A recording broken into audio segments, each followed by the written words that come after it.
Hi everybody, it's Darcy from the Purposeful Pantry, and I was about to do some more chia seed powdering in my house this morning and decided to go ahead and just show you how I do it and why I do it and why I stock chia seed in my Purposeful Pantry. Chia seed is a seed that's kind of like a water sponge. It takes up so much moisture that it can go up to 9 or 10 times the size of its own body weight in water, which makes it an awesome way to add. Now I'm gonna try that again. Makes it an awesome egg replacement. I will use it a tablespoon for each egg. Put it in some water, and I'll show you what I'm gonna do right here.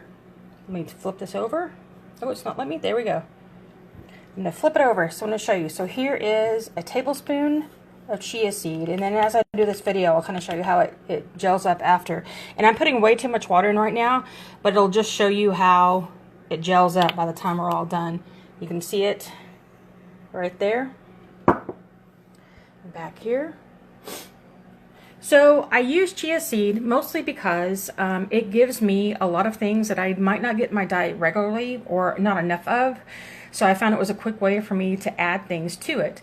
So it gives me iron and potassium and calcium. And I'm having to check my notes real quick just so I make sure I get them all in. It's also a great source of fiber, and for the biggest reason that I love it, it's because it gives me omega-3s and omega-6s. And I want to make sure that I get that because I'm not a big fish eater, and I don't like a lot of greens. They're kind of hard for me to digest, which is why I make green powder, which we'll do another video on later. But it gives me the ability to take in omega-3s and omega-6s, which I'm really deficient in. So, and my doctor kind of yells at me every time I go in that you don't have enough, you need to supplement or start eating something else. But this is a great way for me to start adding it into my diet. So that's what I do. So I'm going to get started with how I store it, where I store it, how I do it, and then what I do with it. So let's go. Sorry. It won't flip. Be patient. There we go. So you got to see a little bit of my living room and my son over there in the corner. Okay, so here we go. 1 tablespoon of chia seed equals about 2 tablespoons of ground chia. Now what I do with this is that I add it to baked goods and anything like a salad or into meatloaf or into any kind of baked items. I'm doing like muffins and brownies and cupcakes or whatever. I make sure that I have this that I can add to it. It adds no flavor. It adds basically no texture, especially if you're cooking it enough and it absorbs water. You won't see it. So just so that you can get that, 1 tablespoon chia seed, 2 tablespoons of ground. Okay, and move this out of the way. Hope that I don't spill it everywhere. So what I have is, this is my little chia seed bottle that I keep in the refrigerator that has, it's usually full of ground chia seed, but you can see it's empty. I emptied it the other day and I keep meaning to do this, so I'm going to get started on it now. And I usually store it in a Ziploc bag like this in the freezer. Now chia seed will keep on your shelf in your pantry for a year or two, maybe even more, as long as you have a great pantry. Our pantry backs on to our garage. It's not insulated well enough, and so I choose to keep my seeds in my freezer for the most part. My pecans, all my nuts and my seeds, I freeze just to make sure that they last as long as I need them to before they go rancid. But if you keep them in a container that is airtight, sealed, you should be fine to keep it on your shelf for a while. Then I have my little daily chia seed jar that I take out probably about, I don't know, I probably put about a half a tablespoon in each yogurt that I do in the mornings. What it does is it gels up, and let's see if it's doing it. No, already you can start seeing it. See how it's starting to gel on the top right now? And then it looks gross, but it's already starting to absorb all that water. And it does the same thing in my yogurt. So it becomes a little bit like tapioca, but it's a small seed instead of a big one. So it's not like you have this huge gel-like thing on your tongue, which I hate because I'm not a big fan of floaty things in my drinks or in my Jell-O or in my yogurt.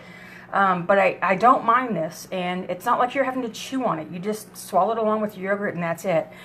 So that's my favorite way to use it. But then I'll also do things like put it into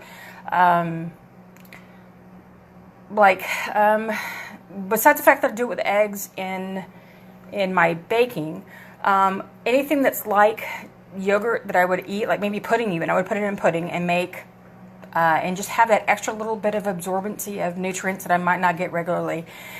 You can actually make a chia pudding, which is adding some flavor into it with chia and make a really big, huge, thick pudding. I haven't tried that yet, but that's on my agenda of the things that I want to start trying to use it for. So I'm just going to run through really quickly. Oops, sorry. My husband's messaging me in case you heard that little ping, even though he knows this is what I'm doing. That's kind of funny. So let me run through how I do this and then how I store it. What I do is I just take it's a Cuisinart coffee grinder that grinds so great. I love this thing. I just got it a couple months ago. The best purchase I've made in a while for a tool in my kitchen, because I use it for powdering things like, I just did a bunch of greens, like collard greens and mustard greens to put in my green powder. And the stems always get really kind of rough and fibery, and I can never get them down powdered enough in my mixer, so I use this to powder them down. So let's see how this does with the chia seed. I'm going to fill a chunk of it up, and hold your ears, turn down your phone. This is not hugely loud, but it's a little bit. So I just give it a few quick grinds to make sure that it grinds pretty well, and it makes a little bit of a mess. And you can see the texture right here. It's still it's broken down, but you can still see on the top there are seed husks that I'm going to grind just a little bit more. I don't want to paste, but I want to make sure it's small so that it doesn't give much in the way of a texture that you have to deal with.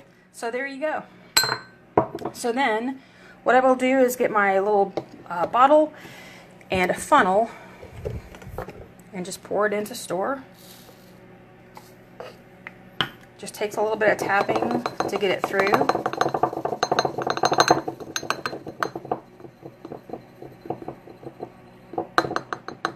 There we go. A little bit more.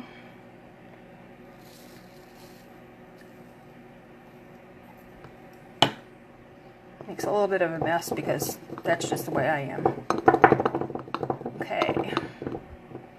Alright, so I'm going to stop there so you can see. But here is the jar. What I'll do is make sure that I have the lid on it, and I'll store it in the door of my refrigerator, and then I'll just scoop out what I need for any project that I'm working on. Then let's check I'm going to use my little scoop here because I'll wash it. But so you can see that while this is still liquidy because it hasn't absorbed all of it yet, it's starting down here. You can start seeing how it's starting to gelatinize. And it doesn't take long, and pretty soon this will be kind of like this big gelatin-filled bottle of water. I know a lot of people will add some to their water intake so that they drink it. Oh, there you can see the globs right there. I don't know if you can see it in the light, but they're kind of floating on top. There you go, right there. While it looks gross, that is the gelatinized chia. And then soon this whole thing will kind of fill up that way. You can see them floating in right there. And that looks like a really gross science experiment, but I'm telling you, it's awesome stuff. Okay, getting back to the water. I know that there are people who will drink chia in their water to try to get their intake. I just personally don't like it because water is one of those things that just needs to be just water. I'm not even a fan of much of the fruit-infused waters because of fibers and all that kind of stuff. So I'm kind of weird that way. But that's also another great way to have to be able to get more of chia seed in your daily intake and build your potassium, your calcium, your iron, your omega-3s, fiber. Fiber, that's another big one. I forgot fiber earlier. Great source of fiber. So hope you enjoyed that. I will love to hear what you think and whether or not this has actually been a good little tutorial for you if you would like to see more coming down the road. I probably will look at doing one for green powders next, just so you can see my work through with it. Just let me know what you think, and for those of you who have joined late, just drop a comment down below and I can answer it later. See ya!